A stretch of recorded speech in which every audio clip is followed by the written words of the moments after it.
Right, so it's been a while since I was last on here. I think it's over a year since I made a video, so I'm sorry about that. I would say I've been too busy to do it, which there's a bit of truth behind that, but in reality it's just that I haven't really made time to sit down and make any videos. So I thought what would be nice is to come to you with what it's like owning the car for a year and a bit now, how much it's cost me to run.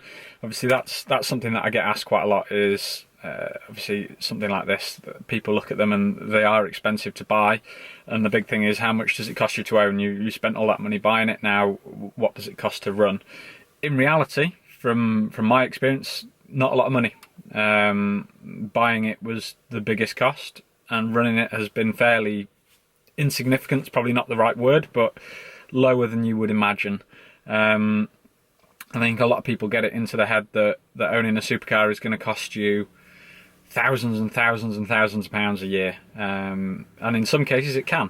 I think it depends on what type of vehicle you go for, and to be honest, a bit of luck. I don't think you can ever really know whether you're going to get a car that's going to be reliable or whether you're going to get something that's going to break down every week, and it does happen. You hear stories, you see it on forums, and I've been one of the fortunate people that hasn't happened to, fortunately. So yeah, I'm glad about that one.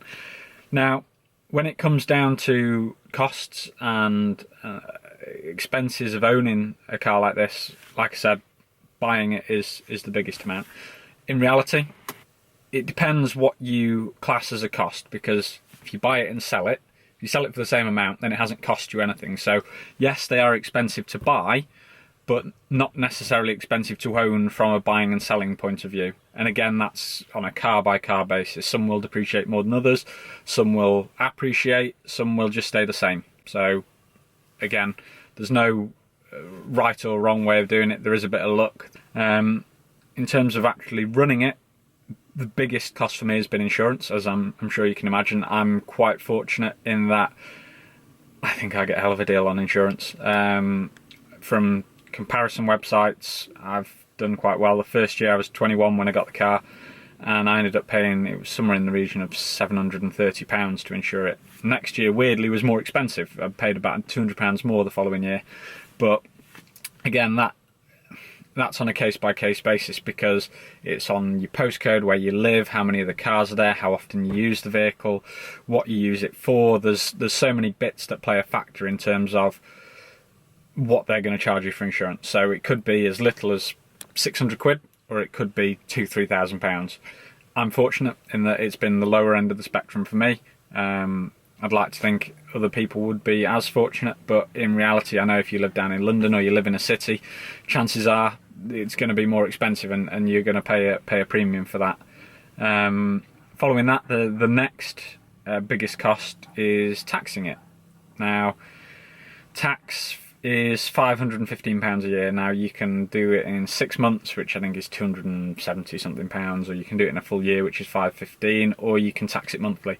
I just paid it up front. It doesn't really make much difference which way you do it. That's just the cheapest way of doing it in terms of a cost per month of having the car. And because of the way it works in the UK now, when you sell the car, you get the remaining tax back on it from the end of that month. So you're not penalised for having taxed it for that full period of time and not using it. You do get that back. So that is a bonus. I know other people do it another way. One of my friends pays it every month. So it's just how you choose to do it, really. Other costs, servicing. Now, again, this massively comes down to what you need doing. With the R8s, there's different levels of servicing. There's an oil change and there's an inspection service. Now, you can alternate them. You can have it on long life. Now, I've had it done yearly. It's just what's worked for me. That's what the car's been done.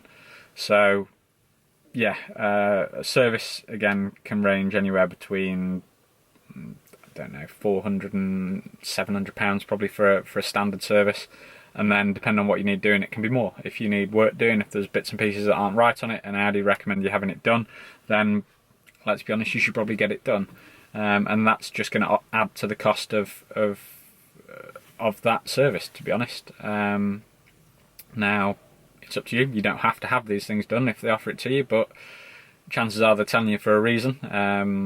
And it's worth listening to them. Again, fortunately, I haven't had anything go wrong with the vehicle other than the window that got stuck one day, but disconnect the battery, reconnect it, and it was fine again.